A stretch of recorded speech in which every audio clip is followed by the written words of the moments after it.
Welcome to Idle Red Hands Weekly. I'm Jeremy. I'm Chris.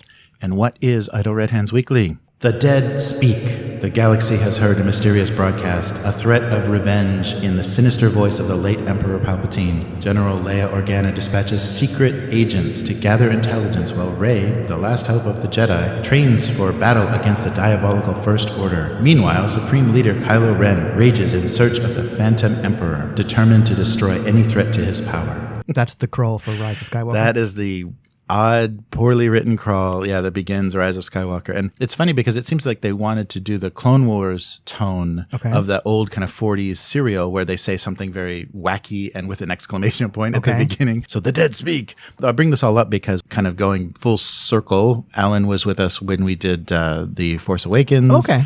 And so he came back because he and I saw Rise of Skywalker together. Yeah. I know Alan's a big Star Wars fan. Yes, yeah. And so he had the enthusiasm that got me through it. So I think otherwise. Well, that is both a compliment to Alan, because Alan does have a lot of enthusiasm for the things he likes, and criticism of the movie, which I'll get out of the way now. I kind of have no interest in seeing. And it's not necessary. I mean, I really think they did a half-assed job of just kind of wrapping stuff up, and it's really odd. But the funny thing, and we talked a little bit about it on the cast, but the funny thing is that we've gotten alternate versions already of this third movie. So Alan Dean Foster. Oh, you mean like leaked script? Yeah, the leaked script. So Alan Dean Foster first was all, I don't know why he was angry or whatever, that nobody listens to his ideas or whatever, but he released his version, his treatment of what would be the final. He does all the novelizations. Yeah. That's why I recognize the name. Right. In his version, Rey is a robot because that's why she's so good at everything.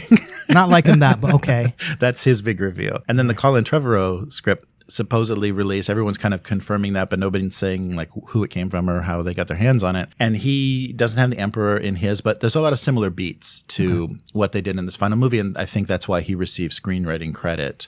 Okay. But maybe just better to say, I've read that's why you kind of shouldn't send pitches to Hollywood, because then you know people can claim copyright infringement even if it didn't open. Right. Yeah. Or if they didn't open the package. But yes. Just knowing, hey, there's a lot of similarities here. Let's just give them screenwriting credit to prevent any kind of complaints. Yeah, and it sounds like the dispute came up because what happened in Last Jedi derailed a lot of stuff, and then the death of Carrie Fisher as well derailed a lot of stuff that was in his script and stuff that I don't think they could have worked around. Okay, that makes sense, yeah. Both of those alternative versions are just and and the final, which from what I hear is a step up from the actual Rise of Skywalker movie. Right. So yeah, because I got the screenwriter from Batman versus Superman, Justice League, and he is basically, I think what he's a specialist in Hollywood is they show him a bunch of disconnected storyboards, and then he just like connects the dots in these like random nonsensical ways. He just kind of when they have things, we've already shot this, so we have to use this scene. So how do we go from here to here? It's like, let me see. Because his brilliant idea was Superman and Batman's mothers have the first name, so that's the common ground that they realize they shouldn't be killing each other. Okay. I mean, like, you know what? I mean, honestly, there are no bad ideas, right? if you want to be charitable, there's just poor execution. So maybe that could have been the foundation for something if well done, right. Which obviously it wasn't. But I mean, that's people lean pretty heavy on him because Justice League was just a mess. It had like two different versions that were kind of being stitched together, and then reshoots that they had to put on top. And he just kind of connects that all together. And I think Hollywood likes that because it's damage control for their kind of nonsense, their management nonsense. You kind of have to do that. And we were discussing earlier where maybe they just wanted to get number 3, this last one, out the door. Yeah. And I think Disney could do it, because I've tried to mute stuff because I just don't care anymore. But my Twitter timeline is still full of Star Wars this and Star Wars that, and I'm past caring. I think there's enough goodwill and enough, obviously, rabid fans that regardless of what this last movie was, it still would have made a decent amount of money.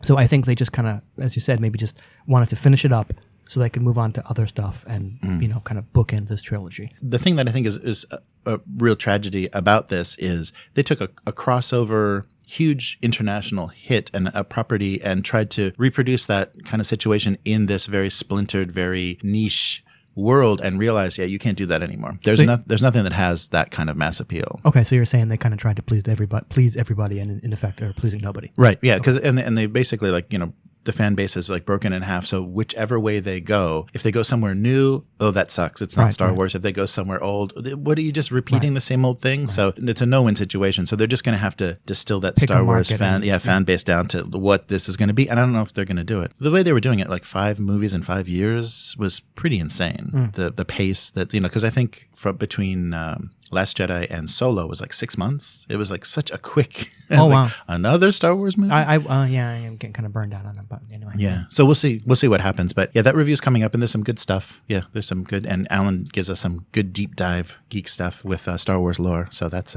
something to listen for. But yeah, there's not much to say though. That's the sad thing. It's like if Alan's there, you're going to be wrong. Yeah.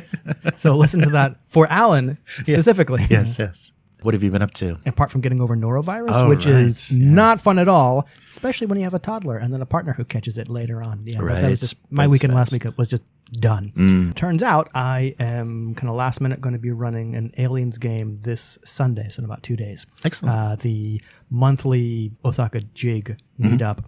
A lot of people ended up on the wait list, and so the facilitator said, how about we split it into 2?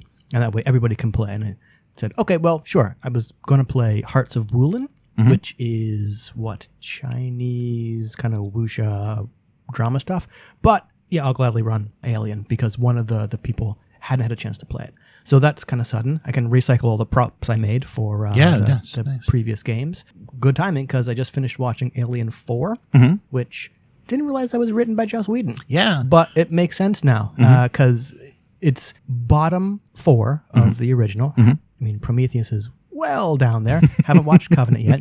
But I think the thing that really differentiated it for me was the jokes, quips, and one-liners in the first 3 movies feel like natural reactions the characters are doing given the tense situation they're in. They're kind of like blowing off steam and trying to, that classic game over line. Right. In Alien Resurrection, the jokey stuff felt like it was for the audience, which kind of gave it a goofy-ish tone that I didn't really care for. And also the director, is a little likes that. I think that was the French director. Yeah, I think so. The sensibility and the sense of humor was a little odd. And some of the actors, some of the casting decisions are a little odd. But they did say that crew from Alien Resurrection was kind of his prototype for Firefly. That's what a lot of people said on Twitter, and I see that now. And someone else had a really good point. I'm like, oh, this is written by Joss Whedon. I'm like, yeah, of course it is, because it's about a strong woman who gets that way by being abused by men. Oh, crap, you're right. Yeah. And right. There's a pattern there. Yeah, there's a real pattern. So that's pretty much all I did tomorrow and Sunday, getting stuff ready for the Alien game, but not much to do. Cool. How about yourself? I was playing some Metro 2033, the first version, the first game. I guess it was upgraded for. It was a PS3, PlayStation 3 game that was upgraded. Originally, I think more people played it on PC, but I was just playing it on the console. That's a great setting. It's based on a novel. Okay. That was written by a guy that his inspiration was when he heard it as a child, the Moscow Underground, the Moscow Metro, the subway, was actually specifically designed to be a bomb shelter. Like they dug deeper than they needed to do. It has doors that seal off from the outside. Okay. It sparked his imagination, and all through his university years, he was thinking about, what is a post-apocalyptic world going to be like if the survivors, the only people that do survive are the people that come from those tunnels. You basically grow up in those tunnels, and what kind of cultures would evolve. So he wrote that book during that university time, in his teens, late teens, early 20s, and couldn't get anybody to publish it, and then just put it online. So he just released it for free. I built a website, put it online, and then it started to develop a following, and then a game developer noticed it, and that's why there's a game setting. So there's 3 games. Yeah, 3 games based on that now. As I was really enjoying the game and the setting, I realized the kind of survival mechanics of the Year Zero engine, Mutant Year Zero, or even Forbidden Lands, the survival mechanic and the consumables, I think, would work really well. And there's a spiritual kind of thing, like the ghosts of the people that had died and kind of the conflicts exist in this world as well. So there could even be a magic system or a spiritual kind of quality to that. I was thinking how wonderful that as a one shot would be, because it's a really dirty, ugly, and all the NPCs are just going to be miserable people that are just going to make your life miserable. Just using a map of the Moscow subway system and then deciding what each of the stations were. The game kind of fleshes some of that out, but there's a lot there and there's a lot to play around with. That sounds really cool, and I would definitely play in that game. Thinking of something Alan said at the end of the Hope's Last Day game he played. He said he'd been playing in a lot of kind of games that end unhappily. I wonder if like for a one shot, sure, that sounds fantastic. For like longer style play, I wonder if there would have to be mechanics or at least a theme to rebuild things and make things better. I was thinking about that. Okay. Yep. And because the game itself doesn't. The game itself is pretty depressive and dark, and you're just trying to do things in honor of people that have died along the way. So I went back and watched Tarkovsky's Stalker. Okay. I've never seen that. And that's a film that I've watched. It's amazing. It's a film that I watch, and it's probably the reason he didn't live so long, because they used the old Eastern European kind of refineries and abandoned factories. So they were crawling through all kinds of sludge and things. And it's made beautiful imagery on the film, but as far as like what the actors had to go through, it was amazing, because there's just things floating on the water. You're like, what is that? What is that? That's not a prop. Yeah. Okay. Yeah. But there's a concept in there, an idea in there that I really like, and I'm not sure if I can get the two things to match very well. But the idea of the stalker is a person that knows the zone. Okay. And a zone is this area that they're not quite sure the origin of it, but it's green. And it still contains the remnants of these old factories and things that exist. But in the zone is a room, and the room can give you what you wish for, what you want. Okay. Yeah, so it has this kind of metaphysical, kind of spiritual element. And the thing that I like about it is the characters are not called by name. They're called by either their job or what they aspire to be. So one's writer, one's professor, and the other is stalker. And so I think instead of naming characters, you kind of give them their role and what you want them, like doctor or hunter. So it keeps it on that weird level, and you just kind of you're working together because you want to get to this place. So, using the tunnels to navigate to then the outside and then through the zone, and that there could be really crazy mechanics for navigating in the zone, because there's just a really nice idea of it's just one big trap, and it's constantly changing. So I think as a dungeon, that could be very interesting. So we could go from tunnels to an above ground dungeon. But I think becomes a hex crawl. But I think with a combination of a couple of different, like a spiritual mechanic and also kind of a moral mechanic, like the things that you've done to help each other or to be good will give you a different ending. Interesting. So, yeah. So what I was thinking is, as the characters, if the characters do find that room, they're given the reward based on what they did. And so I think, there could be something really fun there. But it's really inspiring. I think that setting was really fun to play in. And then watching the Tarkovsky movie, I'm like, there is something here. And it's not just let's shoot everything and shoot each other and, win. But the one odd thing about the game is, so the communists come back. And so the one main line is called the Red Line, because it's controlled by the communists. But also there are Nazis. There are Russian Nazis in the storyline. I'm like, how does that work? I don't think any Russian, because they're speaking Russian, I don't think any Russian citizen would become a Nazi. I mean, they wanted that opposition and that kind of cold, not the Cold War, the World War II kind of era clash. But I think it would have been better to put something else. Yeah, because I don't think any Russian would become a Nazi after what the Nazis did in Russia. Good point. But I mean, like, Nazis are, I thought at one point, were automatic bad guys. Where like everyone kind of like, it's kind of in a video game, it's kind of like, okay to kill these people. Yeah, I think that was the idea, is to make it more acceptable. But that's something I definitely wouldn't want to do. I mean, I think you could have communism rise again, but post-war. But I don't think there'd be National Socialism. Yeah, I say that now, but I mean, well, anyway. unless Americans are. Yeah. Moving on from politics. I mean, what you said about kind of the end result with the room giving you a reward based on kind of essentially like your morality or what you did. That kind of reminds me a little bit of something at the end of Bluebeard's Bride, where throughout that game, as you progress, you decide whether or not Bluebeard is doing something duplicitous or whether you're going to be like a faithful wife, and you get a token flipped to one side or the other. And then at the end of the game, you count up how many I think it's faithful or unfaithful tokens you have, and then that determines what happens to the bride at the end of that game. Right. I think this would just be like a more personal level, and you could even do different triggers for the type of character. Yes, like here's a general morality one, because we all have kind of a shared morality, but these are kind of personal actions that either get you I don't know what you would call that resource, like a hope token or whatever, right? Or something, not. Yeah. So.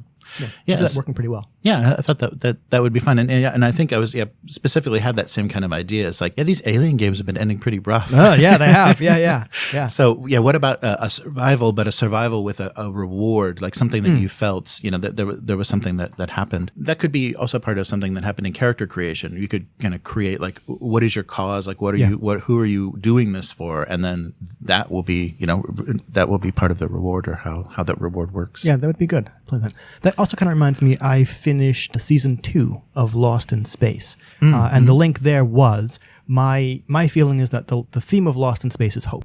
I talked before about how I thought it would make a great RPG, specifically when you're going against the natural disasters as opposed to like an antagonist you can fight, shoot, or punch. So kind of what you said about going through the tunnels and not having to shoot everybody up, just kind of trying to get somewhere.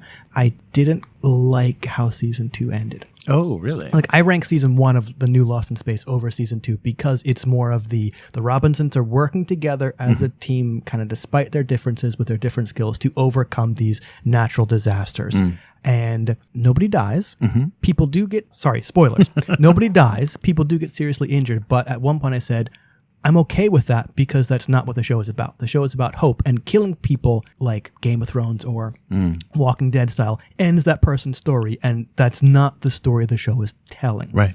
Season 2 had that, like the kind of against the natural disasters, but it felt a bit too Battlestar Galactica-y for me, where a lot of the episodes or a lot of the plot was going against these kind of sentient antagonists, and I kind of didn't want that. But yeah. And so I'm still, okay, let's see what happens with season 3, if there's going to be one.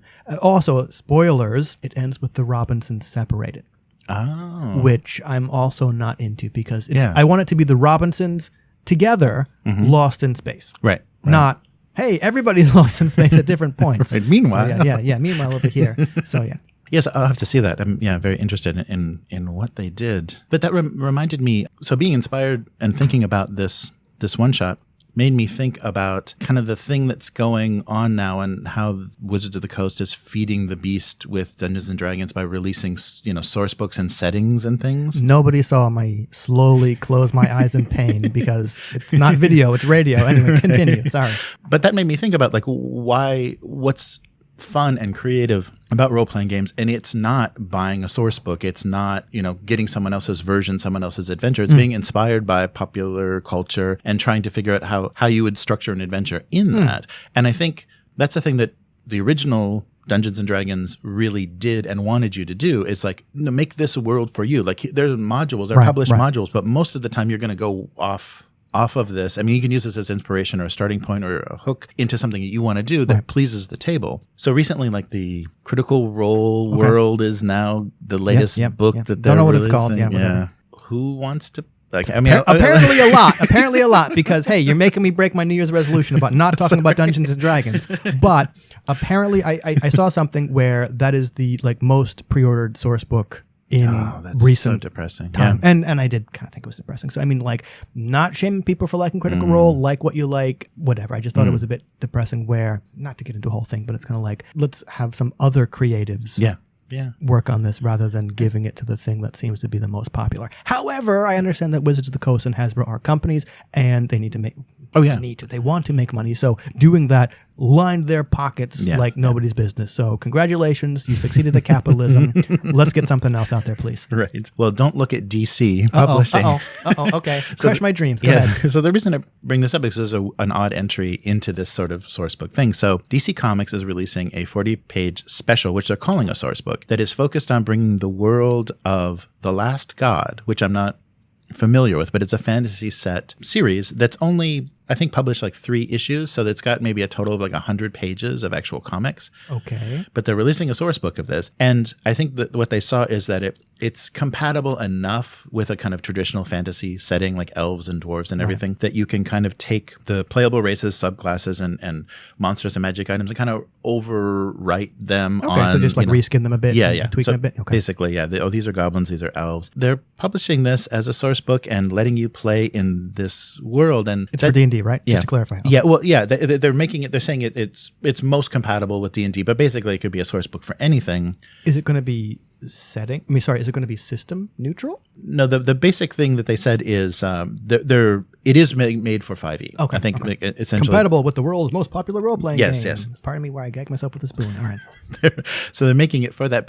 And that made me realize, like, anybody that wanted to play in this world probably is already playing in this world. They've done it themselves. And so I guess having it from the official writers and stuff, they can flesh stuff out that is right. That's exactly what they intended. But it's too bad that we're losing the inspiration of, yeah, I want to do this. Let's make this and see how it is to play in this. Let's see what system would fit this the most and how that goes together. Yeah, so people now are just, and a lot of people are, I guess, seeing the opportunity. Well, this is a fantasy setting. It's popular, so here's a source book to play in it.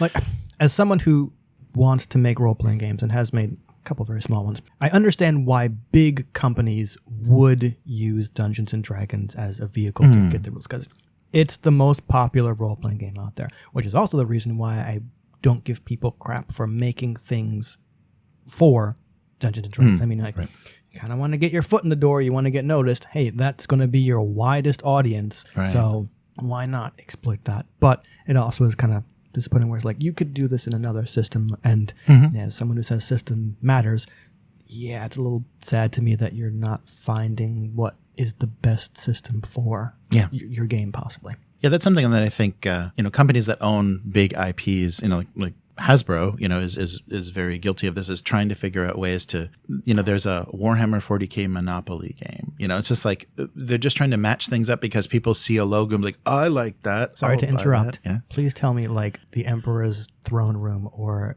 Terra is Boardwalk. I hope so. Because if it isn't, what's the point? Right. Yeah, I haven't seen the properties, but I've seen the box cover. Like, wow. Yeah, when they released 8th edition, that was one of the licensed products that came out with that. It reminds me of kind of what happened with video games, and companies realize that there's money to be made by doing a Tiny Toons or any movie property. They have a tie-in. 90s kid. They have a tie-in. They have a tie-in, video game, and it's just cranked out and it's just garbage. And so now that they're seeing popularity in tabletop, board games and role-playing games, these big companies with big IPs are like, so how can we? And they're taking a garbage system or something just not even well thought out in like a board game, like the mechanics that are just roll to move.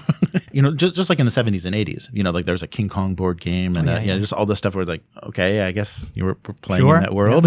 Yeah. But note to self, Warhammer 40,000 Candyland. Okay, go ahead.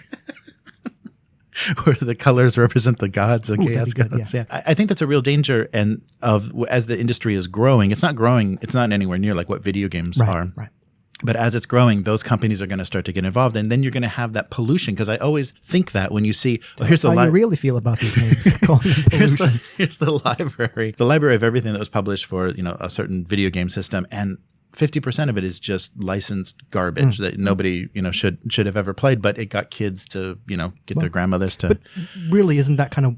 I mean, you want to be real cynical about it. Aren't these products just kind of a vehicle for the company to siphon up people's money? And to do it with recognizable. And it's just, I hate the marketing speak. I copied a little bit of an article that has a lot of that marketing speak about, your involvement in the IP and how to, and just, it's so ugly. It's a parasocial relationship. You have no involvement with the IP. Right. Yeah. The way that they term this and the way that they, like, we're trying to broaden and, moving into different media, and just, it's just nauseating. So I was surprised, like indie comics publishers like Oni Press have a game division now. So they're publishing, games based on their most popular properties, and they're cautiously moving into it.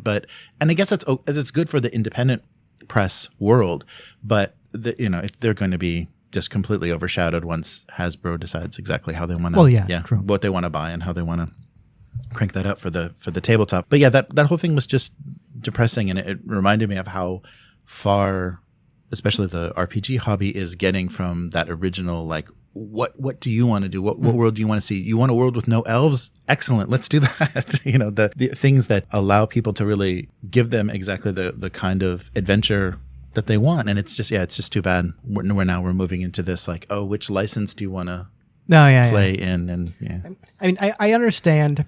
I understand the appeal of playing in a licensed kind of setting. I also understand the appeal of playing established characters in that setting, especially more if the show is episodic. So, I mean, I'm a big fan of Steven Universe or other kind of stuff, and I've said, hey, this would be a great game, and because that show is episodic, you could hand out those exact characters and not kind of mess up, air quotes, whatever happened in the show because, hey, this happened during episode whatever, whenever. Or like Seinfeld. That's the other classic one where like these things don't really link together, so we can just kind of play whatever. So I understand the appeal there, but I also, kind of want to play in your own setting where you're not locked down. Or at least for me, part of the reason I don't do historical stuff and part of the reason I was surprised that I like the Alien franchise or the Alien RPG game is for franchise or existing IP stuff, I tend to get way bogged down in making sure whatever I come up with fits in that established thing. I often throw out a lot of stuff and I've come to the point where I don't like doing that and realize the best way for me to not do that is to not use IP.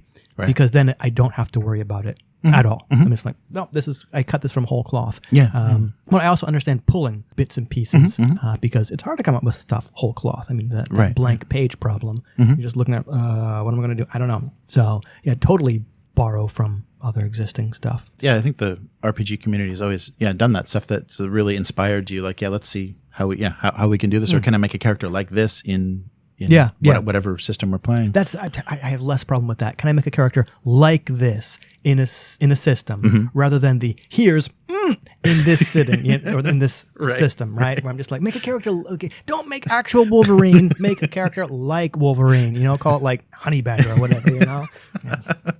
He's even more ferocious. Yeah, really. I think that's going to keep coming up, and I think Alien is the probably best example of an IP handled well that was paired with a good system that was enjoyable. I agree with you. There's a caveat. We haven't seen a lot of stuff come out for it yet. We still only have the source book. Right. So I hope it wouldn't happen, but there's still a chance for that to happen. And you kind of go, oh, this isn't really what I'm I think we're all kind of, to see their first campaign setting, everyone's, maybe I really want to see that first campaign setting. So on a positive note, since I often talk a lot about how I don't like a specific large game that I feel is overshadowing stuff, I've decided to try and talk about games that I do think are cool. Good. And the first one I found is Escape from Dino Island by Sam Tung and Sam Roberts. And as you can probably imagine, it's Jurassic Park. It's a $10, 36-page, very nicely illustrated PDF on itch.io. It's intended for kind of one-shots or one session, but you could do like 2 sessions out of it. And the reason they said it's for one-shots is it does something very specific. You're on Dinosaur Island, your goal is to get off. So like however many sessions that takes, that's kind of it. That's the campaign arc. So you're not going to go, oh, well, I suppose you could do Jurassic Park 2 and then do, oh, hey, dinosaurs escape from the island too. I think it's really nicely set up where the first couple pages of the book are a series of questions that you answer as a group, like why are you here, what's your goal, what did you hear about dinosaurs and all this stuff. So while it's inspired by Jurassic Park, there are a lot of options that kind of then make it something different. And then in the Game Master section, there's bits about, hey, here's kind of like the answers, here's possible answers to the mysteries that the characters are looking into. Like maybe they're actually animatronic dinosaurs, and stuff like that. I think this was a great example of an low cost, because that's the other thing, like people talking about, hey, can't do multiple systems because it's too expensive. And my answer is that's bullshit. You're just not looking in the right places. Here's an example of a low cost game that looks pretty awesome, and like I bind stuff on itch.io all the time, and I was really surprised at the quality of the illustrations in this for $10. Yeah, nice. I mean, you're not going to get something that's like a $50 like PHB on itch.io by independent people, but this is still awesome, and you should absolutely check it out. My feeling is there's no excuse to say you don't have enough money to try a new system. Especially given the number of low-cost, free, pay what you want, and now community copies that people are putting on itch. So stop playing that other game. I mean, unless you don't want to, unless you're actually enjoying it. Stop playing that other game only because you're broke and go pick up something else. Excellent. My only question is, is it compatible with the Tamer universe? You know what? I was also trying to not bring that up, but after I looked at this game, I said, if I was ever going to do a quasi-serious game about that horrible book, this would be it. Because there's already dinosaurs. There's a nice system in place. Oh, it's powered by the apocalypse as well, which I really like. So to answer your question, yes, though I don't particularly want to make that game. Right, of course. Just teasing. Oh, one quick thing on Kickstarter. Ooh. There's another one of those big, getting millions of dollars and a lot of attention. Did you ever play the board game Dark Tower? I did not. Okay. It's back. And they're saying the coolest... Oh, sorry. So I can play it now. You can't? Well, kind of. Oh, yeah. Okay, tell me more. Yeah, the coolest game ever to hit the planet that first appeared 35 years ago, featuring an electronic tower in the middle, that had music and it told you what was going on. Okay. Well, it's back, but they overcomplicated it to this ridiculous extent. So it was very fun because it had a fantasy setting and there's this big tower in the middle. I think even Orson Welles or somebody did the commercial for it, did the voiceover for the commercial. But it's basically you're just trying to siege this tower. You've got this army and it's kind of like a race to conquer the Dark Tower. Right. Little computer in the tower told you when you attack how many troops you lose, how many food you have left, and you just kept track of it on a little pegboard. And now they're turning it into more of a cooperative game. It has a corruption mechanic. Okay. So the tower's constantly spilling skulls on different players' sides of the board. Okay. And they have to distribute this corruption amongst their little areas and castles and settlements. And I don't know, it looks way overly complicated because you pick a character and you have powers and abilities. And it's combining kind of the newer trends of board games with this old idea. And it's really expensive. It's $150. Yikes! And with the other miniatures and things that they include, it's $225, plus shipping. So you're looking at $200, maybe $200. Japan, it might as well be an even $300. Yeah. Right. There's a lot of people behind it. They say, 3 years in development, and they involve some good game designers to kind of give them ideas, and it's got nice artwork, but I'm really worried if it's one of those kind of pump up a game that's not really gonna be very satisfying, and then just it's a nostalgia grab. And that's what it is. It's a nostalgia grab, and if people played that original game 35 years ago and enjoyed it, more power to them. But I mean, really, if you're familiar with that game, you probably know roughly what you're going to get into with this one. Yeah, well, it seems like it's the name, but I'm not sure the whole spirit of it's got the same cosmetic look. Right. There's a big plastic tower in the middle of a round board, and then other than that, I'm not sure if the mechanics really stuck in there. I was hoping to see if you had played that. I have not. Yeah. What you're telling me is I should get a team together and redo Mall Madness.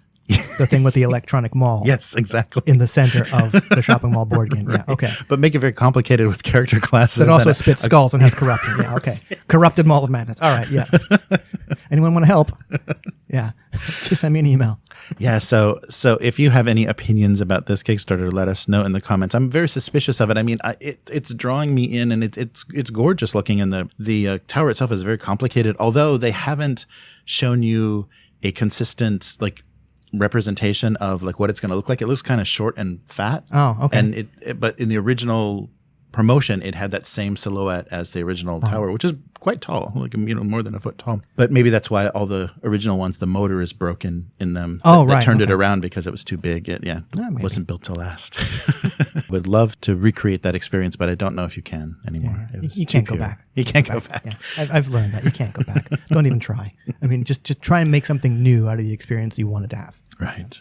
Where can people find you? You can find me on Twitter, as always, where I am not talking about the world's greatest role-playing game. That's Hivemind, HYVEMYND, and that's basically it. Excellent. If you'd like to get in touch with Idle Red Hands, the website is idleredhands.com. You can follow us on Twitter at Idle Red Hands and Instagram, and also check out our YouTube channel and our Twitch. And if you'd like to support the podcast, please visit patreon.com/idleredhands. And so that's it for this week. We'll be back next week. Bye. Later, mortals.